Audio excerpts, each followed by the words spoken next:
Inculpé mais toujours bien habillé, c'est l'heure de la bonpoilade avec Pompon sur la Garonne, vêtements 100% toulousains. Bonsoir, blague. Quelle est la différence entre un masque FFP2 et un pauvre? Eh ben aucune, hein, ils auront bientôt tous les deux disparu. Donc ça c'est la première phrase du discours de Macron lundi les gars, je vous préviens. Hein, parce qu'il a décalé son allocution de jeudi à lundi, hein, comme ça. Ah, parce qu'il a dit c'est jeudi, donc c'est ravioli quoi. Ou alors il a un FIFA avec Hanouna, je sais pas. Mais il a cru qu'on était un date Tinder pour décaler comme ça, ou c'est comment? Alors côté actu, ben je me sens comme un nécrophile dans un cimetière. Hein, je sais pas par où commencer, c'est vrai. Et remarque, avec le Covid-19, hein, les nécrophiles ont un net avantage sur nous parce qu'en perdant leurs proches, ce seront les seuls à pouvoir bander en pleurant. C'est pas rien, c'est pas rien. Et puisqu'on parle d'amour, l'Organisation mondiale de la santé craint une pénurie de préservatifs. En fait, l'OMS, c'est une assemblée de chercheurs, alors qui pourraient muter en trouveurs, mais qui seraient au chômage du coup. Et leur job, c'est de protéger les populations contre les maladies et les virus. Alors, les KPI vont pas être ouf cette année, les gars. Alors, ils font des réunions 3 fois par an à Genève pour réfléchir, pour justifier leur évasion fiscale, voilà. Alors, pendant ces réunions, qu'est-ce qui se passe? Bon, bah, ça mange des chocolatines, ça joue au qui est. Alors, je sors de nulle part, je suis un parasite qui a tué beaucoup de personnes, je suis, le coronavirus. Eh non, perdu, c'était Christophe Castaner. Parce que le représentant de l'OMS, il a toujours un temps de retard, tu vois. Bah, c'est le mec qui vient mettre les cadavres en PLS à la morgue, hein, pour les sauver. Il y a une chercheuse de l'OMS, elle a tellement un temps de retard, elle a pris la pilule du lendemain, le jour d'après la naissance de son fils.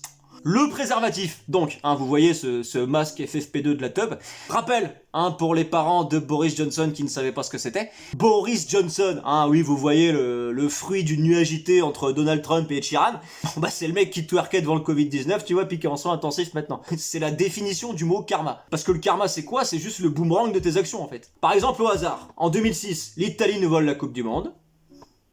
Eh bah, pendant votre gueule 14 ans plus tard. Karma, ça se prononce Covid en Italie. Alors, principal enseignement de cette situation, ne jamais écouter un mec qui s'appelle Boris. Eh, ça veut dire saucisse en serbe, hein, c'est pas pour rien. Et ça, dans 2 semaines, il y aura plus de serbe, hein, vous pourrez pas vérifier si c'est vrai. Alors, je sais pas si Boris il est dégoûté de l'annulation du Hellfest, mais non, bah t'inquiète gros, hein, peut-être que tu iras en enfer bien avant l'été. Hein. Donc, le but premier du préservatif, hein, c'est d'éviter de transmettre la vie et des maladies. Alors, à tous ceux qui pensent que la vie c'est la principale maladie sexuellement transmissible, soignez-vous, sautez de votre balcon.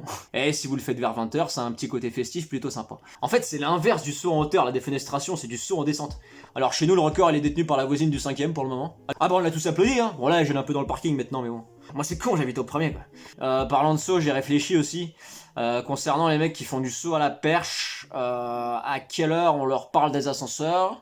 Je sais pas, on est en 2020, mais Et d'ailleurs, en parlant de trucs qui descendent trop vite, je suis pour l'avortement, d'accord? Parce que je suis normal, en fait, juste. Et hier, là, j'ai dû parler avec un anti-avortement, tu sais, puis il me disait ouais, tous les embryons, ils ont le droit de vivre. Donc moi, j'ai répondu ok, René, mais moi, je venais juste descendre les poubelles. À la base, les rats sont très mal élevés. Et donc, je lui réponds, tu vois, je lui dis bah, si tu penses que tous les embryons, ils ont le droit de vivre, pourquoi tu manges des œufs?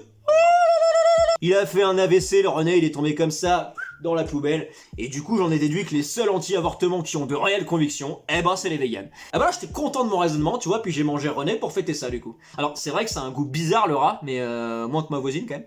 Bah après elle gêne de moins en moins dans le parking du coup. Putain il est long ce confinement. Après le confinement faut se dire c'est comme ta première fois. Hein. C'est long, c'est chiant mais faut y passer. D'ailleurs conseil aux jeunes, hein, pour leur première fois, préférez un organisme dit vivant. Et moi je jouais avec ma voisine, c'était très long sinon là. C'est Coluche qui disait les portes de l'avenir sont ouvertes à ceux qui savent les pousser. Putain c'est con, hein, l'humanité on n'a pas de bras et on n'a pas vu la baie vitrée justement quoi.